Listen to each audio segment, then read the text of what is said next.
సూర్యుని రూపం, పున్నమి వెన్నెల చంద్రుని రూపం, మగువల నుదుటిన కుంకుమ రూపం, మనువుకు మంగళ సూత్రం రూపం, జాతి పతాకపు అశోక చక్రం అంతటి కానుక. సని సమగరిగా సని సమగరిగా సని సమగరిగా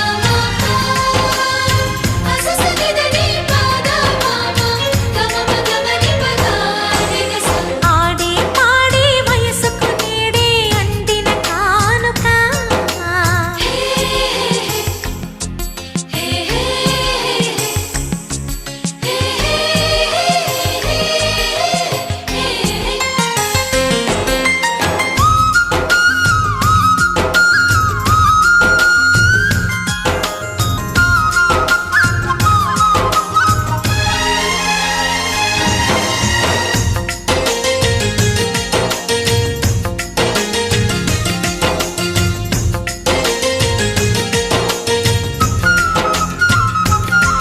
నా ఊహకు ఊపిరి నీవననా, నీ ఊహల ఊయల నేనననా, చిరకాలం నీకే చెలిమిని పంచే పచ్చబొట్టు నేను అంటూ నిన్ను అంటి ఉండనా.